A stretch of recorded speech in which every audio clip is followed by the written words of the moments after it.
GOC का revision कराता हूँ, सर की हेल्प करिए।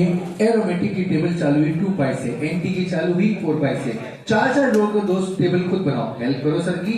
2, 6, 10 वाले एरोमेटिक, 4, 8, 12 वाले एंटी। लेकिन अगर दोस्त एक भी कार्बन ऐसा दिख गया जहां आजू बाजू pi bond 0, sp3, non planar, non aromatic, am I right? Benzene पर कुछ भी लगे वो एरोमेटिक कार्बन बेंजीन खुद होता है। 3 into 2 6 pi electron and 3 into 2 6p orbital इसका आंसर है। ओके भाई, फिर आपने बात करी कोई भी चीज पाई बॉन्डेड एटम पर सिचुएटेड है उसको हम नहीं गिनते, जैसे आपने पाइरिडिन का लोन पे नहीं गिना। ऐसे ही 2 लोन पे रहे, आप एक बार में एक लोन पे गिनते हैं 1 at a time। याद आया दोस्त? एक अच्छा तो एक स्पेशल एग्जांपल है, नाम से बोल रहा हूं, कॉर्ड एंड 10 एनुलिन। कॉर्ड भी non aromatic, 10 annulene non aromatic. Sir की हेल्प करनी है आपको, बताओ कॉर्ड क्यों नॉन एरोमेटिक? टफ शेप या बोर्ड शेप होने के कारण। दोस्त 10 एनुलिन क्यों नॉन एरोमेटिक हुआ? बोलो बोलो बोलो। Repulsion between eight. सर के साथ बोलो, अपने आप याद हो जाएगा। ठीक है भाई, अच्छा ये हुआ पहला काम। फिर आया दूसरा, ये लेक्चर नंबर 4 था। अब आया lecture number 5, stability of intermediate. बता मेरे भाई कौन किस से वारी आ रही? सुन मेरे भाई, एक का काम 2 इस एक्सट्रीम केसेस से करा है। मोस्ट स्टेबल कार्बोकेटाइन नाम जानते हैं, 7 मेंबर का ट्रोपिलियम कार्बोकेटाइन। कौन सा दोस्त? ऐसे ही मोस्ट स्टेबल कार्बोकेटाइन होता है साइक्लोपेंटाडाइनल। कौन सा भाई? साइक्लोपेंटाडाइनल है दोस्त। अगर ये दोनों दिखते हैं तो ए फैक्टर यूज करते हैं, नहीं तो आर पे आ जाते हैं। आर और आई में आर ज्यादा, रेजो ज्यादा डोमिनेंट। सभी में रेजो है तो जितना ज्यादा कॉन्जुगेशन अल्टरनेट पोजीशन पे पाई बॉन्ड होंगे उतना ज्यादा बेटर रहेगा। शिवा रेजोनेंस दोस्त 2 जगह होता है, एक तो C6H5 में और एक OCH3 में। याद है आपको? कार्बोकेटाइन अपॉन कार्बोनेट का फॉर्मूला बताओ दोस्त, +M+I अपॉन -A। एग्जामिनर का सबसे favourite group OCH3। OCH3 ortho para पर +M, मेगा पर हेलोजन कहीं भी है -I। ओके ब्रदर, ठीक है। CH3 एक आ रहा है +I, ठीक है। अगर सभी में एल्काइल आ रहे हैं तो फिर आप CH3 को प्लस से देखते हो, एल्काइल वरना नॉर्मली +I रहता है। आ गए हम लेक्चर नंबर 6 पर। ये है एसिडिक बेसिक। दोस्त एसिडिक बेसिक को करने के तरीके होते हैं ABCD, A फिर B फिर C D। आओ A, मोस्ट एसिडिक ढूंढते हैं सल्फोनिक एसिड। बोलो सर के साथ, सल्फोनिक। दूसरा आता है कैटेगरी, दूसरा आता है कैटेगरी। कैटेगरी में सर के साथ बोल लो, ये इंपॉर्टेंट है, पिक्रिक कार्बोक्सिलिक फेनोलिक एल्कोहलिक। वापस बोलो, picric carboxylic phenolic alcoholic. Okay मेरे भाई, दूसरा है इसके अंदर एल्कीन एल्काइन। एल्केन वो सिंपल है, इसके अंदर एक स्पेशल कैटेगरी भी है जिसका कॉन्जुगेट बेस एरोमेटिक है, वो नॉन एरोमेटिक और एंटी एरोमेटिक वाले से ज्यादा एसिडिक निकला। ठीक है, फिर आ गया C, इलेक्ट्रॉनिक फैक्टर। एसिडिक और बेसिक फॉर्मूला बोलो, -M-I अपॉन +M+A। एसिडिक वालों के लिए माइनस वाले आगे, प्लस वाले पीछे। लेकिन दोस्त कैटेगरी डिवाइड करना जरूर करिएगा। 2 कार्बोक्सिलिक दिए आगे, 2 फिनोलिक दिए पीछे। कार्बोक्सिलिक का कंपैरिजन कार्बोक्सिलिक फिनोलिक का फिनोलिक से। ठीक है भाई, ये भी आप कर लोगे। एक में 3 CO है, एक में 2 CO है। 3 CO वाला ज्यादा एसिडिक। एक में CHO के पास वाला हाइड्रोजन है, एक में CHO का दूर वाला हाइड्रोजन है। कौन ज्यादा एसिडिक निकला? पास वाला। आगे मैं D पर एक्सेप्शनल डाटा पर nitrophenol. You know what is nitrophenol? Phenol जिसमें NO2 लग रहा है उसका कोड आया पॉम्फिनॉल। क्या आप भी बोल दो भाई, पॉम्फिनॉल को एक्सपेंड करो। Para nitrophenol, ortho nitrophenol, Meta nitrophenol, phenol.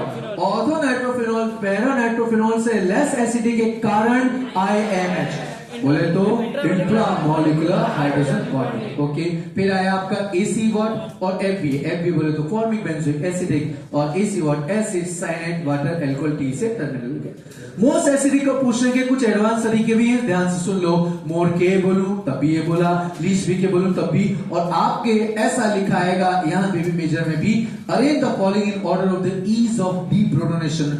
Proton H+ छोड़ना ही एसिडिक होता है ना, तो H+ छोड़ने को ही डीप्रोटोनेशन कहते हैं। तो आपसे कोई बोले कि ईज ऑफ डीप्रोटोनेशन में अरेंज करो, इसका मतलब एसिडिक स्ट्रेंथ की बात कर रहा है। आपने सब लिख रखा है, सब लिख रखा है, आप पहले वाले लेक्चर नंबर 6 में देख लेना। फिर आया लेक्चर नंबर 7, बेसिक क्वेश्चन। आओ पहले बेसिक क्वेश्चन को पूछने के तरीके सीख लेते हैं। मोर बेसिक को पूछने का मोर KB, लीस्ट भी KB और ईज ऑफ प्रोटोनेशन। ये H+ एक्सेप्ट करता है तो ईज ऑफ प्रोटोनेशन कहते हैं। आओ ABCD। सबसे ज्यादा बेसिक होता है क्वांटिटी। कौन सा? फिर आता है B category, lone pair in no resonance greater than lone pair in resonance, जिसमें इंपॉर्टेंट एग्जांपल है बेंजाइल अमाइन एनिलीन के किसी भी डेरिवेटिव से ज्यादा बेसिक है। याद है दोस्त आपको? ठीक है भाई, बहुत आराम से कर लोगे आप। आया कैटेगरी वाला, सॉरी कैटेगरी एसिडिक और बेसिक। वापस फॉर्मूला बोलो, माइनस एम माइनस आई अपॉन प्लस एम प्लस ए, बेस के लिए प्लस वाले ज्यादा फेवरेबल, माइनस वाले पीछे कर लेंगे। इसमें दो स्टैंडर्ड क्वेश्चन थे।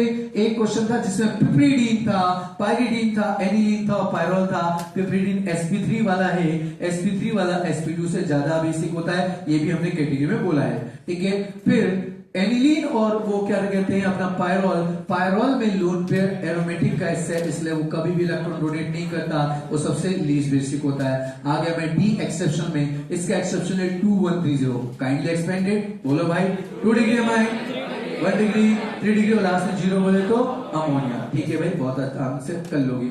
आ गए हम लेक्चर नंबर 8 और 9 पर हाइपरकॉन्जुगेशन, बड़ा ही आसान।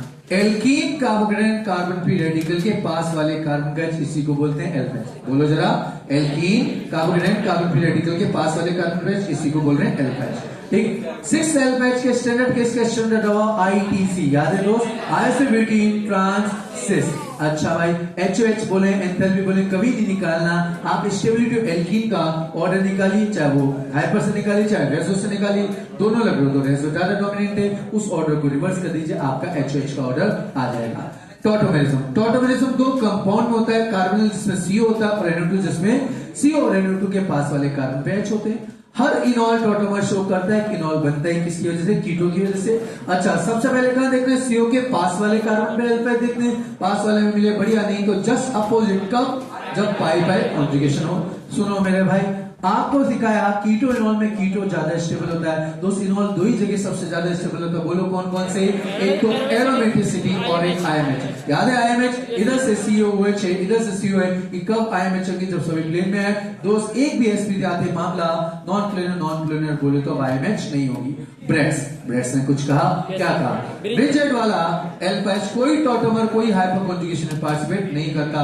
और पायरोल और फ्यूरेन में आप सबको इलेक्ट्रॉन डेंसिटी का है, इधर देखो हाथों का रजिस्टर लोड पर इधर गया तो यहाँ पर, इधर गया तो यहाँ पर, जिसको आपने पोजीशन नंबर 205 बोल रखा है, ठीक है। अच्छा, आगे हम किस पर, हाइड्रोकार्बन, बड़ा आसान है, सुनो। एल्केन आरएस दे रखा है सोडियम के साथ, इसी को वुड्स रिएक्शन कहते हैं। अब आप भी बोलो मेरे भाई, क्या करते हो आप, एक्स हटाओ, रेडिकल बनाओ, एक का डबल डायमंड बना दो। मीथेन इस रिएक्शन से कभी नहीं बना सकते, अनसुटेबल, अनसिमेट्रिकल बनाना सुटेबल नहीं है। इसी अनसिमेट्रिकल बनाने के लिए आपको more than 1 single alkyl halide required है। सुनो, ऐसा ही मिलता जुलता काम करा कॉल इलेक्ट्रोलिसिस में। सुनो दोस्त, CuNA हटाओ, रेडिकल बनाओ, एक का डबल डायमंड कर दो।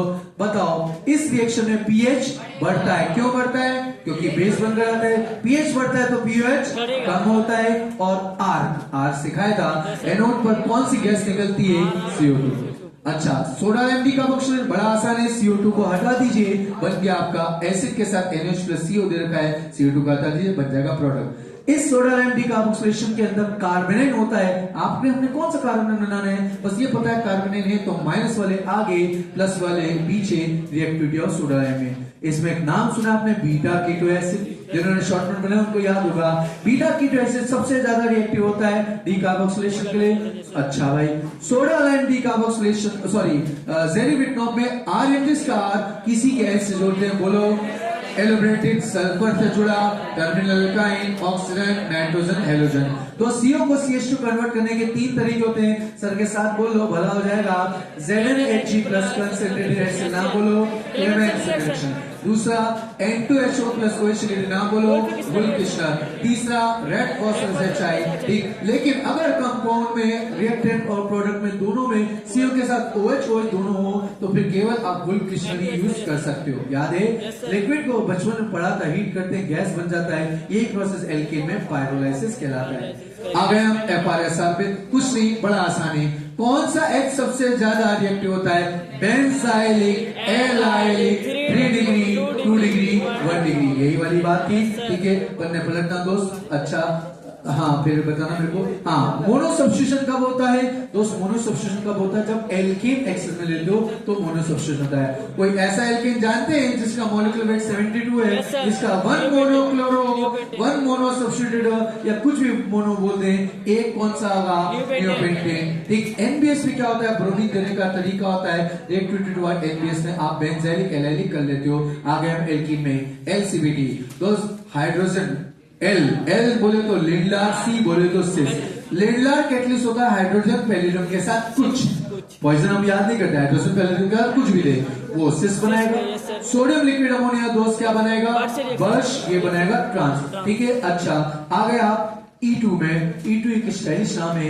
एल्काइल हैलाइड दिया होता है, एरो पे एल्कोहलिक केज NaNH2 दिया होता है। आपको उनको क्या करना है, रिवाइज कर रहे हैं, पूरा करा देते हैं। ठीक है, अभी 5 मिनट है। आपको H और X हटाना है आजू बाजू से, ताकि बीचों बीच एल्कीन सेट जब एल्कीन बने। M I right? क्योंकि इस रिएक्शन में कोई इंटरमीडिएट नहीं बना, तो अगर आपको डिहाइड्रोलाइजेशन की रिएक्टिविटी करें तो आप H और X हटाकर एल्कीन बनाकर देखो। इसके अंदर आपने क्वेश्चन करा जहां पे 2 डबल बॉन्ड इकट्ठे आए थे, तो आपने कहा था कुछ एंगल स्ट्रेन हुआ था, जिसकी वजह से रिएक्टिविटी कम हो गई थी। ठीक है, इसके अंदर भी पढ़ना पड़ेगा। हाँ, इसके अंदर आप आगे आए और आगे आप लोग क्लोरोफॉर्म वाली बोली थी हमने। अब आ जाओ हॉफमैन एल्कीन। दोस्त हॉफमैन एल्कीन कहाँ बनती है, 2 केस बताओ कौन कौन से। एक तो जब क्लोरीन आए तब, और एक बल्कि बेस। बल्कि बेस कौन सा होता है, Me3CO नेगेटिव, ये होता है बल्कि बेस। ठीक है, आ गए हम रीअरेंजमेंट में। अब रीअरेंजमेंट की बात बाद में कर लेंगे, अभी चलो कर ही लेते हैं। कार्बोकेटाइन क्या करना, सुनो, एल्कोहल होता है, एल्कोहल होता है H+/हीट के साथ। दोस्त सर के साथ बोल लो, 2-3 बार बोलेगी, याद हो जाएगा। OH हटाओ, कार्बोकेटाइन बनाओ, बोलो दोस्त। अब कार्बोकेटाइन बनाने के बाद रीअरेंज करिए। रीअरेंज करने के बाद लास्ट स्टेप में आपको अल्फा H हटाना है, ऐसा हटाना है कि बीचों बीच एल्कीन बने, सेट जब एल्कीन। यहीं पे आपने रिएक्टिविटी का ऑर्डर लिखा। जिन्होंने शॉर्टनेस बनाया वो कर चुके होंगे 3 degree, 2 degree, 1 degree alcohol, and last में डबल बॉन्डेड OH। मैंने स्पेशली आपको डबल बॉन्डेड OH का भी जिक्र करा है। ठीक है, फिर आ जाओ लास्ट में बीटा हाइड्रोक्सी कार्बोनिल सबसे ज्यादा रिएक्टिव होते हैं डिहाइड्रेशन के लिए। और last but not least ER की रिएक्टिविटी, ER में बना कार्बोकेटाइन, तो प्लस वाले आगे, माइनस वाले पीछे। तो अभी यहीं तक रखें ताकि आपका टेस्ट का सिलेबस का रिवाइज करा